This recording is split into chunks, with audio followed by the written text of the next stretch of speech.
Assalamu alaikum hettiyankoɓe biyankoɓe yaw Piindi TV bisimilla mon e ruɓɓindu jayndeli moɗon weltare min dañte kala saaha hojjidde e mon noon kadi min dañir weltare oɗo subaka alarba hannde koyɗon yo Allah waɗanen jaam goto fof salminama e inde ko noon manama e jettoɗe serenɓe men jittaka e laɗgotol calminama juura berta juuɗe ñaga duwaw yuppa e Sénégal e aduna foof woros hollen caggal jaam dumo e nder leydi meɗen Sénégal ɗum noon hettiyankoɓe biyankoɓe ene jeeya ko ɓuuri tengtude jayndeli ɗi hannde ko fayi e dialogue baɗaɗo balɗe ɗiɗi toon to ganduɗa woni diwan mo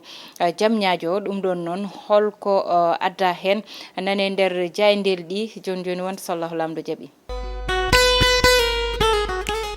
noon tigi hettiyankoɓe biyankoɓe hono subaka fo jayde gendiri le soleil udditi damal ɗum noon jayde gendiri anji jonde Sidiki Kaba woni ministre de la justice kanko noon ari tan e ko ganduɗa kañum kay waɗa walla kañum daña e oɗon dialogue woni dialogue national baɗaɗo kamɓe dialogue national o noon ɓe mbi tan ko yo élection ji waɗe 2 juin ɗiɗi e lewru juin garowo ɗum noon woni tan koɓe gaddi kamɓe oɗon dialogue garen tan e jayde l'observateur nene oɗo subaka wi tan ko dialogue o kamɓe noon oɗo saaha koye lewru juin ɓe mbi yo élection ji waɗi woni dimanche ɗiɗi lewru juin ɗum ɗon noon ɓe mbi tan oɗo saaha holko saabi ɓe nangi date 2 juin o ɓe mbi noon anda ko ɓe mbi kay ha joni tan kanko oɗo mo ganduɗa woni gardiɗo leydi ndi kay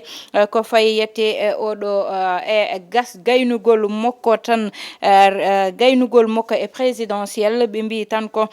wayno traumatisme ƴewtinda hen ɗum ɗon noon woni konnguɗi ɗi ganda kay addama e nder jayde nde ɗo ɓe gaari e oɗo cippirowo Gris 2 kanko Gris 2 noon oɗo saaha ɓe mbi tan ɓe darnanimo kay combat hayso tawi ni amone juuɗe lawol walla tan amone wone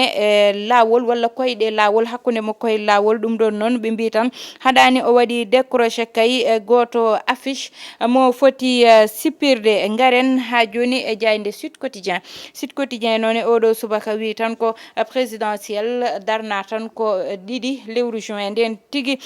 wiya kono noon andaka taw holɗo wattinto hen tigui ɓe gari ɓe mbi noon candidat ji jeenayyi ɗi ɓe mbi tan ko ɓeɗon yo goppe ɗo goni ɗo kono noon candidature mo tan oɗo mo ganduɗa woni Karim Wade yo ƴeewe no nattinira e tan oɗo walla tan no nattinira e nder yette ko wiyete liste uji ɗi ɗum ɗon noon ɓe mbi koye juuɗe sage uji jeeɗiɗi ɗi hankkadi hedditto garene jayde Vox Populi noon e oɗo subaka wi tan ko présidentiel ɗiɗi lewru juin foti dañde ɓe mbi Macky Sall waɗi assure la transition woni tan ko fayi e tan oɗon élection mo ganduɗa waɗa fixé ko 2 juin walla tan kamɓe koɓe jaltini e tan oɗon yette dialogue woni yewtere yañde dañnode nde ha joni tan cuutuɗo konnguɗi muɗum kankone woni tan oɗo mo ganduɗa kay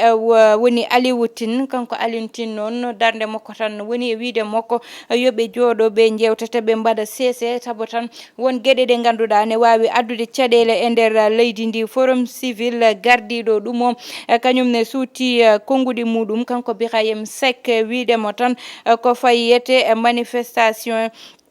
ko fayiyete ko ganduɗa ete kañum faye élection ji ɗi wiide tan ko wawi hen wonde fof yo rewne e lawol Idrissa Seck kay yiyaka e tan oɗon dialogue kono jeyaka kay eko wiyete FC 25 ɗum ɗon ne ko namdal ngal ganduɗa ɓe garti hen hande oɗo subaka jayde Le Témoin gareten Le Témoin noon wi tan élection présidentielle ko ɗiɗi lewru juin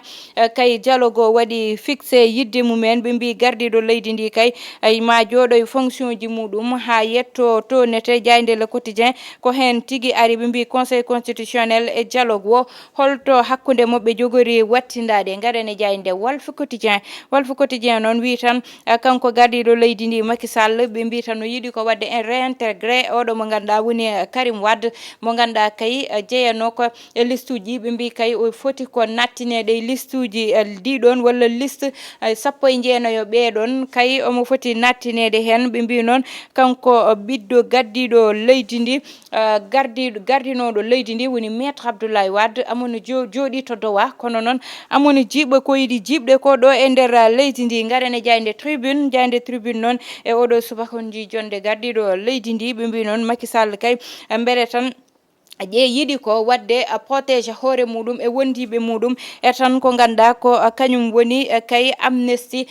général kalteɗo o oɗon amnesty noon ene anda tan hande gueɗe muɗum ma yewte e tan alarba oɗo gueɗe muɗum ma haale ɗum ɗon noon kamɓe namdal mabɓe tan woni beele ko jiɗɗo kay suurde hoore makko e ngal banggal e suurde wondiɓe makko ɓe mbi présidentiel nanga ko kay 2 juin ɓe mbi Karim Wade beele ne wawi jeeyede hen ɗum ɗon ne ko namdal tigui ɓe garte mbëbës woni décharge mo ganduɗa yete kay ɗo joni ene ɓe mbaɗi hen losko yajgo e nder jayde tribune garene jayde quotidien le quotidien jayde quotidien noon on ji gardiɗo leydi président Macky Sall e tan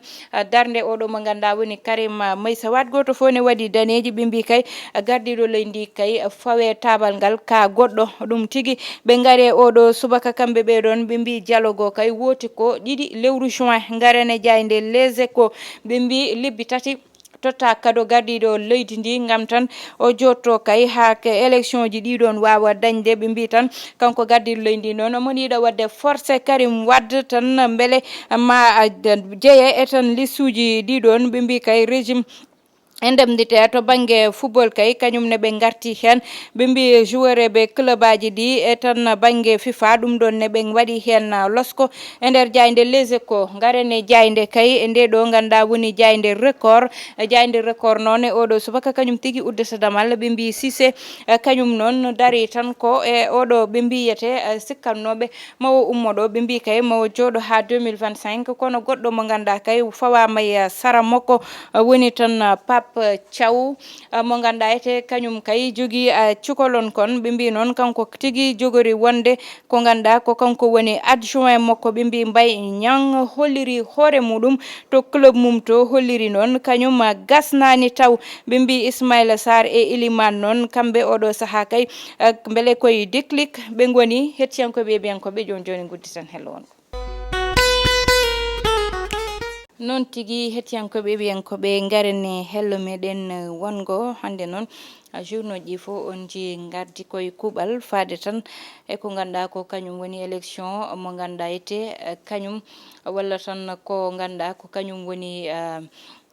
dialogue national dañnoɗo o yaltini ɗum walla holliti ɗum woni tan ɓe jiiɗi ko élection ji yo waɗoye 2 lewru juin ɗum noon woni ko ganduɗa ɓe gaddi ɗum goɗɗum kadi nani hen woni gueɗe amnesty mo ganduɗa ete kay ma laɓɓin woni hen sokaɓe mbawa yaltude ɗum ɗon ne nane nder jaydeli ɗi ha joni goɗɗum ko ganduɗa kaynenen woni gueɗe Idrissa Seck saabu jaydeli kewɗi noon gaddi namdal namnade holto Idrissa Seck heedi saabu noon ɓooyi ko ganduɗa kanko Idrissa Seck kay konnguɗi makko nanaka halluji makko nanaka kono kadi gueɗe makko nanaka e situation leydi ndi ko wuli ko ɓuuɓi fo